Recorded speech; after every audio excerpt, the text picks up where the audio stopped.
नमस्कार दोस्तों। बच्चों की कहानियों की दुनिया में आपका स्वागत है। आज मैं आपको एक जादुई कहानी सुनाने जा रहा हूं जिसका नाम है चमकीला जुगनू और चमक पत्थर। तो आइए सुनते हैं यह प्यारी कहानी। एक समय की बात है, एक हरे भरे गांव में मीरा नाम की एक छोटी, जिज्ञासु और दयालु लड़की रहती थी। उसका एक छोटा भाई भी था जिसका नाम अर्जुन था। अर्जुन थोड़ा शर्मीला था, लेकिन बहुत समझदार और अपनी बहन का सच्चा साथी। उनका गांव जुगनू वन नाम के एक जादुई जंगल के पास था। जुगनू वन इसलिए खास था क्योंकि रात में यहाँ हजारों जुगनू जगमगाते थे, जिससे पूरा जंगल एक तारे वाली रात जैसा सुंदर दिखता था। बच्चे अक्सर जंगल के किनारे खेलने जाते थे, लेकिन कभी अंदर गहरे नहीं जाते थे क्योंकि उनकी माँ उन्हें बताती थी कि अंदर बहुत गहरा जादू है। एक सुहानी दोपहर मीरा और अर्जुन जंगल के किनारे एक छोटे से तालाब के पास खेल रहे थे। मीरा रंग बिरंगे फूलों को छू रही थी और अर्जुन पानी में कंकड़ फेंककर छोटी छोटी लहरें बना रहा था। तभी मीरा की नजर एक छोटी सी चमक पर पड़ी। अर्जुन देखो, उसने फुसफुसाते हुए कहा। एक जुगनू पत्तों के ढेर के नीचे उदास और लगभग बिना चमक के बैठा था। वह इतना मंद था कि मुश्किल से दिख रहा था। मीरा उसके पास धीरे से गई। अरे प्यारे जुगनू, तुम इतने उदास क्यों हो? तुम्हारी चमक कहाँ गई? जुगनू ने अपनी छोटी आंखें उठाईं और धीमी आवाज में बोला, मेरा नाम चमकीला जुगनू है। मैं जुगनू वन का सबसे खास जुगनू था क्योंकि मेरे पास एक चमक पत्थर था। यह पत्थर ही मेरी और पूरे वन की चमक का स्रोत था। लेकिन मैंने उसे खो दिया है। अर्जुन भी अब पास आ गया था। उसकी आंखें हैरानी से बड़ी हो गई थीं। जुगनू सचमुच दुखी लग रहा था। उसकी उदासी पूरे वातावरण में फैल गई थी। मीरा का दिल पिघल गया। चमकीला जुगनू ने अपनी कहानी जारी रखी। उसकी आवाज और भी धीमी हो गई। चमक पत्थर सिर्फ मेरी चमक नहीं, बल्कि पूरे जुगनू वन की जान है। यह पत्थर ही हमें इतनी रोशनी देता है जिससे रात में जंगल जगमगाता है। अगर मुझे मेरा चमक पत्थर वापस नहीं मिला तो धीरे धीरे जुगनू वन अपनी सारी चमक खो देगा और हम सब आम जुगनू बन जाएंगे।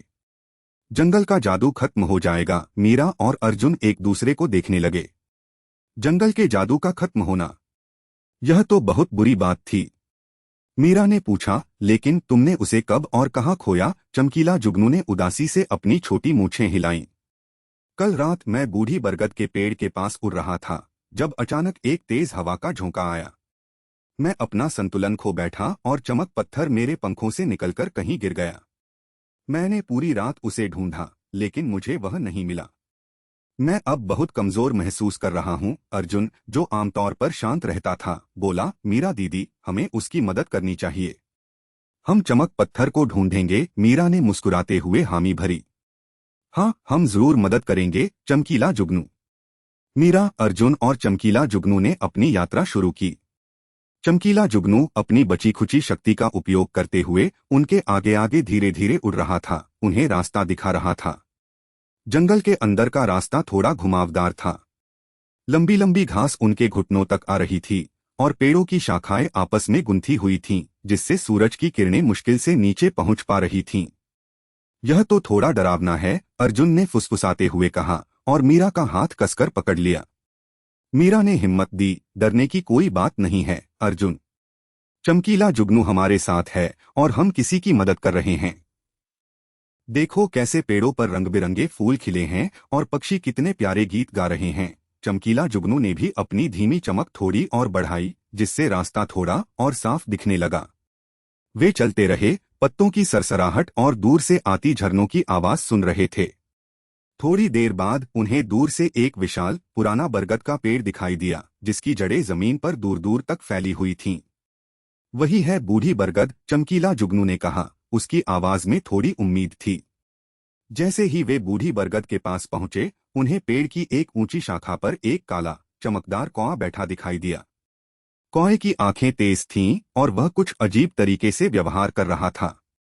वह अपनी चोंच में कुछ चमकीला सा पकड़े हुए था और उसे बार बार अपने पैरों के नीचे छिपाने की कोशिश कर रहा था।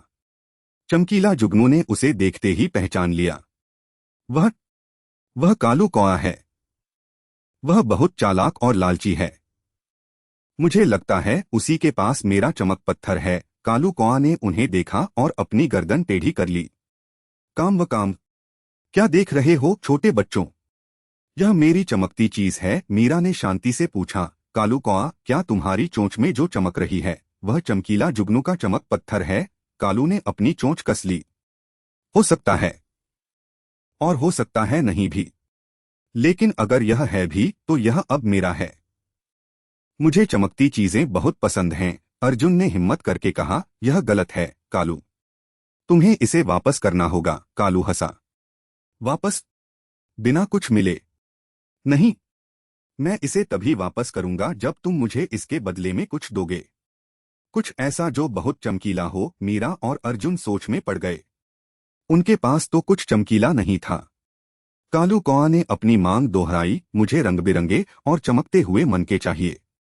अगर तुम मुझे ढेर सारे सुंदर मनके दोगे तभी मैं इस चमक पत्थर को वापस करूंगा, नहीं तो यह मेरा ही रहेगा। मीरा और अर्जुन निराश हो गए। उनके पास ऐसे मनके कहाँ थे? तभी मीरा को कुछ याद आया। अर्जुन, माँ की सिलाई की टोकरी में बहुत सारे रंग बिरंगे मनके हैं जो दीदी के पुराने हार से निकले थे। वे बहुत सुंदर और चमकीले हैं। अर्जुन की आंखों में चमक आ गई। हाँ, चलो जल्दी घर चलते हैं। चमकीला जुगनू भी थोड़ी उम्मीद में चमकने लगा। क्या तुम सच में मेरे लिए इतनी दूर जाओगे? मीरा ने दृढ़ता से कहा। हाँ चमकीला जुगनू, तुम हमारे दोस्त हो और जुगनू वन को तुम्हारी जरूरत है।